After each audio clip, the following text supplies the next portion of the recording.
शहापूर तालुक्यातील कलावंतांचा महाक्रांती मेळावा व गुणगौरव सोहळा संपन्न.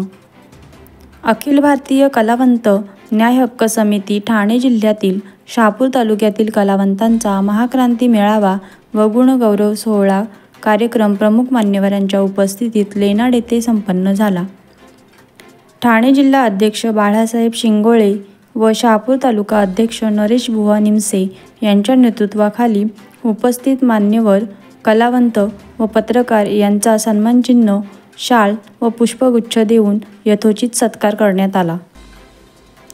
शिवसेना ठाणे जिल्हा प्रमुख मारुती धिरडे व संघटनेचे राष्ट्रीय संस्थापक अध्यक्ष सोमनाथदादा गायकवाड यांनी उपस्थित कलावंतांना मोलाचे मार्गदर्शन केले.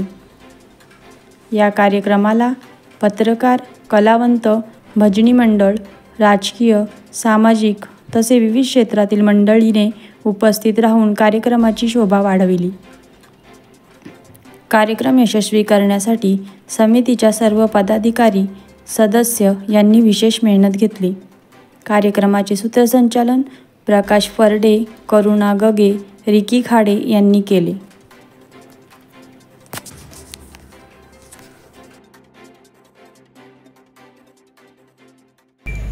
आता हा कार्यक्रम खऱ्या अर्थाने मला पूर्ण पाहायचा होता. अध्यक्षांची ना माझी आजच ओळख झालेली आहे, परंतु त्यांचे जे ते काम करणारे खंदे कार्यकर्ते आहेत त्याच्यामध्ये जिल्हा प्रमुख बाळू शिंगोळे आणि त्यांची संपूर्ण टीम, गायकवाड साहेब सांगतो तुम्हाला, ते अहोरात्र एवढी मेहनत करतात.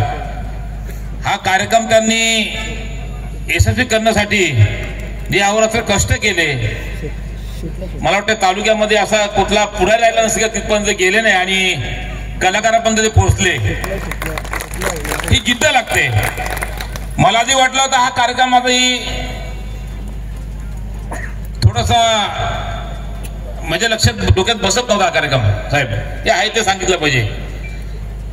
मी त्यांना फार विचारलं, अरे काय नक्की तुमची याच्या मागे तुमची काय भूमिका काय, मला माहिती होऊ द्या. बरेच मला सांगायचे, कारण माझ्याकडे गर्दी असायची, हे यायचे सांगायचे मला, ते माझ्या डोक्यावरून जात होता. परंतु जेव्हा मला थोडंसं मी आमच्या कार्यकर्त्यांना विचारलं, परत त्याला बोलून घेतलं, काय रे, मग त्यांनी सांगितलं, साहेब आमच्यासाठी आमचे गायकवाड साहेबांनी जी काय ह्या क्षेत्राची इथे जे पुढाकार घेतलाय आणि त्याचा फायदा पूर्ण महाराष्ट्रात झालाय आणि त्यांनी मला पटवून दिलं, म्हणून साहेब आमच्या संपूर्ण तालुक्याच्या वतीने पहिल्यांदा तुम्हाला मी आभार मानतोय आणि तुम्हाला धन्यवाद देतोय. कोणतरी कोणाची भांडतोय, राजकारणी लोक असतात ते वेगवेगळ्या लोकांना खुश करण्यासाठी, बरोबर नाही. मग कोणी शेतकरी असेल त्याला काय दिल्यानंतर म्हणजे थोडासा मताच्या हिशोबाने राजकारणी लोक भांडत असतात. परंतु आपण खऱ्या अर्थाने जे रंजले गांजले आहेत की ज्यांच्या कोणी बघत नाही त्यांच्यासाठी भांडताय, खरोखर हे फार मोठं भाग्य आहे. वेगवेगळ्या कलातले क्षेत्रातले जी माणसं आहेत, तुम्हाला माहिती आहे, एक गावामध्ये सत्यनारायणची पूजा असली का ते गाणं जेव्हा लागतंय, ऐका सत्यनारायणची पूजा, तेव्हा आपल्याला आठवण येते कोणाची, प्रल्हाद शिंदे साहेबांची. हे केवढं मोठं देणं आहे. त्यांचा आवाज सूर कोणाला जमला नाही आजपर्यंत. ही एक कलाकाराची ही कला आहे. तसंच शहापूरमध्ये माझ्या माहितीप्रमाणे पाटेकर मला वाटतं याचे लाहेचे आहेत का, खरोखर संगीतकार यांच्याकडे मी जेव्हा कुंभी बनवायचे जायचे एवढ्या रुमल साहेब ते त्यांची कला सादर करायचे. हार्मोनियम वादक, तबला वादक, बासरी वादक, मला वाटतं असा साधा डबा जर दिला तर त्याला सालतूर करणारे हे खरे कलाकार. त्याच्यासाठी सगळ्याच गोष्टी गरज नसते. आपण सर टेबल वाजवतो, ही पण एक कला आहे साहेब. ते कलाकाराकडे जे काय आपण द्याल, जी जशी असेल तशी तो जो कलाकार सादर करतो त्याला म्हणतात कलाकार.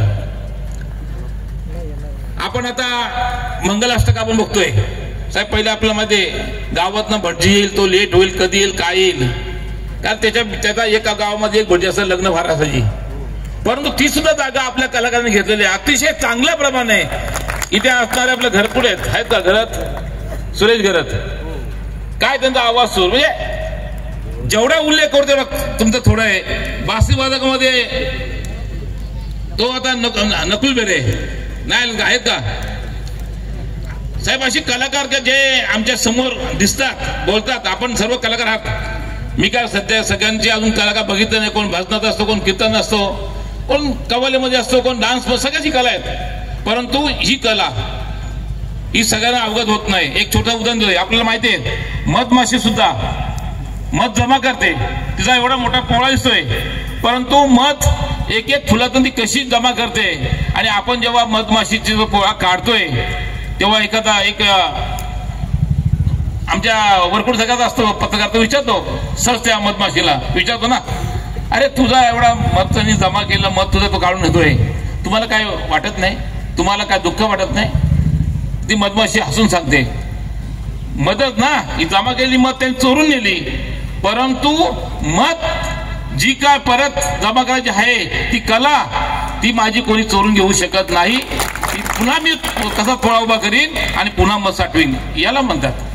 असे अनेक उदाहरण तुम्हाला देतोय. जास्त वेळ घेणार नाही. बाळू, या वर्षी तू खूप चांगल्या प्रकारे छोट्या काळी तू इथं चांगला एक म्हणजे तू एक इथे हा यांना तू काय सगळं एकत्र केलंस. अगदी जंगलाच्या निसर्गरम्यमध्ये त्यांना आणलेलं आहे. पुढच्या वर्षी अतिशय चांगल्या प्रमाणे मोठ्या प्रमाणे आपण हा कार्यक्रम करू, एवढं मी तुला सांगतोय. आणि महाराष्ट्राचे मुख्यमंत्री, माजी मुख्यमंत्री, आताचे उपमुख्यमंत्री यांनी साहेब आपल्या एकाच लोकांची गाऱ्हाणे ऐकून मला वाटतं तेव्हा याला मानधन होतं किती 2,500 पहिले ना, तर थेट त्यांनी 5,000 घेऊन तुम्हाला 5,000 मानधन त्यांनी दिलं. तसेच आपले पोलीस पाटील असतील त्यांना सुद्धा 5चे 15 केले, महिला 9चे 15 केले, आणि अंगणवाडीच्या सेविका होता त्यांना सुद्धा 15 पण दिले. आपण सर्वांनी आपल्या या राज्याच्या माझ्या मुख्यमंत्र्याच्या स्टाईलने आपण त्याचं स्वागत करूया आणि पुन्हा सर्वांची माफी मागतो आणि पुढच्या कार्यक्रम जातो म्हणून आपली सर्वांची रजा घेतो. आपलं कला असं साजरं करतो. आम्ही पहिल्याची संपूर्ण व्हिडिओ घरी बसून बघेल, तुम्हाला मी विसरणार नाही. आपण इथं आलात, बाळू सिंगोच्या म्हणण्याला आपण साथ दिली, त्याप्रमाणे मी आज साहेब आपल्या परवानगीने पुढच्या क्रमांक आपल्याकडनं मी परवानगी घेतोय. धन्यवाद. जय हिंद, जय महाराष्ट्र.